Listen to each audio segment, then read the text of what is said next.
अलग अलग राज्यों की तस्वीर न्यूज नेशन लगातार दिखा रहा है अपने एग्जिट पोल में, लेकिन एक बार फिर राष्ट्रीय स्तर पर किस तरीके की तस्वीर उभर सकती है 2019 के लोकसभा नतीजों के लिहाज से हम आपको दिखाना चाहेंगे। एनडीए को 282 से 290 सीटें मिल सकती हैं, वहीं यूपीए को अधिकतम 126 सीटें, बहुमत के आंकड़े से आधे से भी कम पर यूपीए सिमटता नजर आता है। वहीं अन्य के खाते में अधिकतम 138 सीटें जा रही हैं। लेकिन अब जरा बाकी राज्यों की तरफ तस्वीर को आगे बढ़ाते हैं और रुख करते हैं दिल्ली से सटे हरियाणा राज्य के। हरियाणा में किस तरीके की तस्वीर नजर आती है। हरियाणा में एनडीए को 6 से 8 सीटें मिल सकती हैं, कांग्रेस को 2 से 4 सीटें मिल सकती हैं।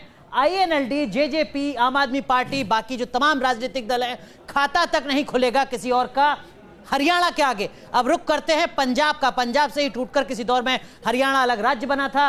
पंजाब में श्रोमणी अकाली दल और बीजेपी यानी एनडीए का जो गठबंधन है वो 4 से 6 सीटें ला सकता है। लेकिन कांग्रेस के लिए अच्छी खबर है पंजाब से, क्योंकि यहां पर कांग्रेस को 6 से 8 सीटें मिल सकती हैं, 2 सीटें ज्यादा एनडीए के मुकाबले। आम आदमी पार्टी को भी 2 सीटें मिल सकती हैं। 2014 में हालांकि 4 सीटें मिली थी, लेकिन अब पंजाब से थोड़ा और आगे बढ़ते हैं और पहुंचते हैं हिमाचल प्रदेश। हिमाचल प्रदेश की क्या तस्वीर है। कुल 4 सीटें हैं हिमाचल प्रदेश में। पिछली बार भारतीय जनता पार्टी का गढ़ था, इस बार बीजेपी को 3 सीटें मिलेंगी।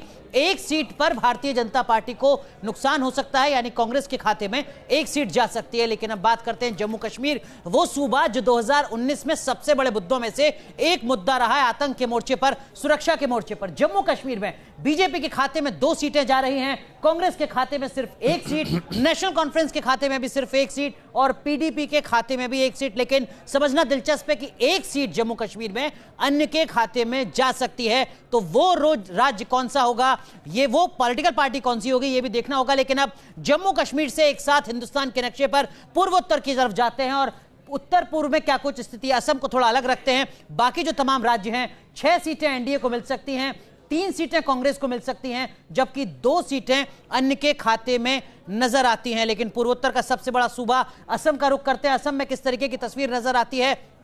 असम में देखिए 9 से 11 सीटें एनडीए को मिलती हुई नजर आती हैं, अधिकतम 11 सीटें, जबकि कांग्रेस को अधिकतम 4 सीटें, एआईयूडीएफ को 2 सीटें, पिछली बार 1 सीट पर सांसद लगातार वहां से चुनकर आते रहे, जबकि अन्य का खाता भी नहीं खुलेगा। तो ये अलग अलग राज्यों की तस्वीर हमने आपको दिखाई, जिसमें हरियाणा, पंजाब, हिमाचल प्रदेश, जम्मू कश्मीर, पूर्वोत्तर और खासकर असम जैसे सूबे शामिल हैं।